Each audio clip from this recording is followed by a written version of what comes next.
मैं डॉक्टर हरिश्चंद्र साहचार्य, हिंदी राजकीय महाविद्यालय सांगानेर। प्रिय विद्यार्थियों, आपको पूर्व में चंद्रधर शर्मा गुलेरी द्वारा उसने कहा था कहानी की कुछ महत्वपूर्ण व्याख्या बता दी गई थी। आज अगली जो है, मैंने तेरे को आते ही पहचान लिया, एक काम कहती हूँ, मेरे तो भागे फूट गए।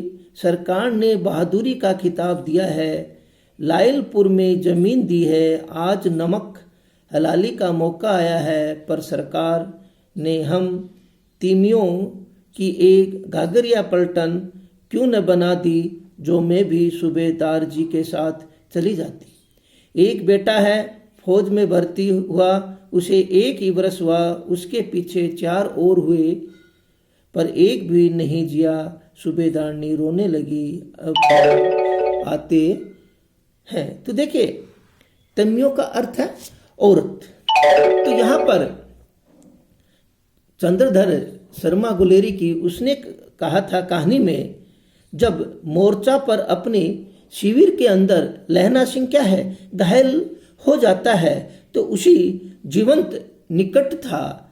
तो उस समय उसकी मृत्यु के कुछ क्षण पूर्व उसको क्या होती है, उस सूबेदारनी उसी स्वप्न में सूबेदारनी से मुलाकात का दृश्य जो है दिखाई देता है। उसी प्रसंग या उसी स्वप्न को क्या है संबोधित करते हुए कहते हैं कि लहना सिंह ने जो स्वप्न देख रहा था, उसमें उस सूबेदारनी कह रही थी कि मैंने तुम्हें यहाँ आते ही पहचान लिया, तुम वही है जो अमृतसर में एक गली में क्या करते थे, घूमते रहते थे, मिलते रहते थे। उस समय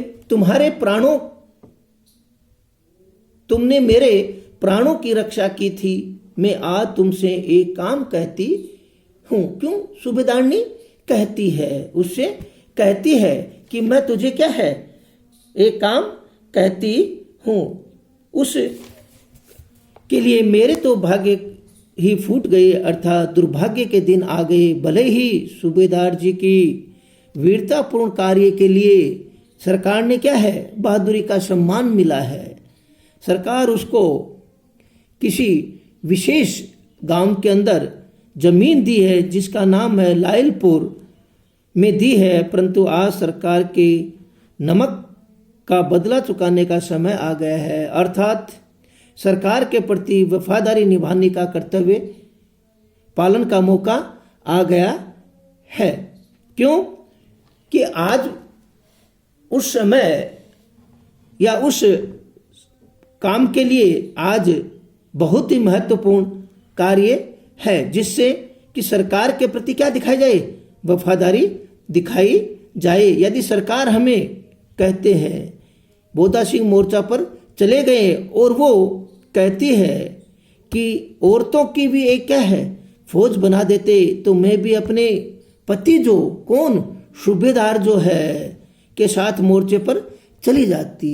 सूबेदारनी कहती है, स्वप्न के अंदर सूबेदारनी कहती है, हम औरतों के भी क्या है कि फौज में एक क्या बना देते, पलटन बना देते, हमारी भी एक फौज बना देते, तो मैं भी क्या है किसके साथ सूबेदार जी के साथ कहाँ पर चली जाती, मोर्चे पर चली जाती, और पति के साथ क्या करती, रक्षा करती। पति के साथ क्या है उस मोर्चे पर रक्षा करती। और एक पुत्र है जो क्या है कि फौज में क्या हो गया है, भर्ती हो गया है, फौज में भर्ती हुए उसे क्या है 1 वर्ष हुए हैं।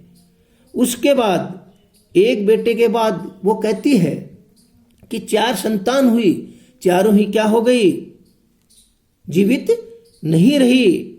मेरे लिए तो क्या कहती है कि सूबेदार जी और सिपाही बेटा ही सब कुछ है। तो सूबेदारनी कहती है कि मेरे जो पति है, पुत्र जो है वो कहाँ पर फौज में चले गए हैं, और उस पुत्र के बाद एक पुत्र के बाद 4 पुत्र हुए जो किस में हो गए, मृत्यु को ग्रास हो गए, जीवित नहीं बचे। तो मेरे लिए सूबेदारनी कहती है कि मेरे लिए तो केवल कौन, सूबेदार और मेरा जो पुत्र है जो फौज में सिपाही है, वही सब कुछ है। ऐसे कहते हुए सूबेदारनी क्या है, रोने लग जाती है, कष्ट होता है, दुखी होती है और कहने लगती है कि अब दोनों ही मोर्चे पे गए हुए हैं। तो वो क्या कहती है कि पुत्र भी और पति दोनों क्या है, मोर्चे पर गए हुए हैं। मोर्चे पर जाने के कारण वो कहती है कि हो सकता है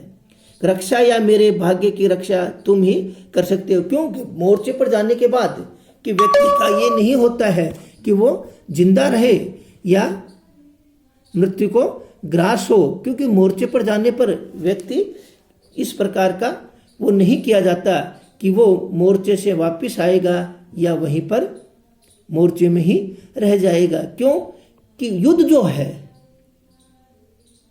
इस प्रकार की एक विवशना होती है कि जिससे व्यक्ति क्या है, कष्ट जो है, मृत्यु जो है उसको प्राप्त होता है या जिंदा आ जाता है। तो वो कहती है कि उनकी रक्षा या मेरे भाग्य की रक्षा तुम ही कर सकते हो। तो ये क्या है कि उस समय के स्वप्न जो है, उस समय की जो यादें हैं वो आती रहती है।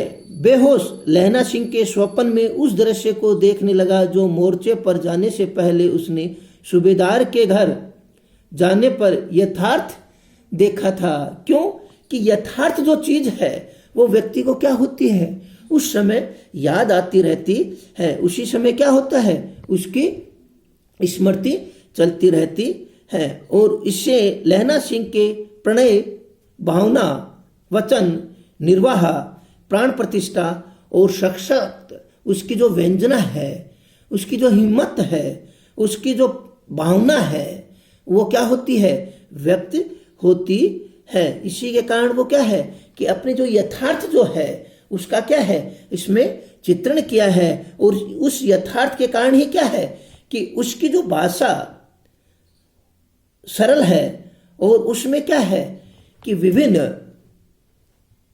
बोली जो है उसका मिश्रित है और मनोभाव को अभिव्यक्त करने की व्यंजना है। उसमें जो मन है वो क्या होता है, अभिव्यंजित होता है। मन उसमें क्या हो जाता है, लग जाता है। और उसके जो भावात्मक जो है, भाव जो है वो क्या होते हैं, व्यक्त होते हैं। उस भाव के व्यक्त होने के कारण ही क्या है कि उस चीज को व्यक्ति कह सकता है।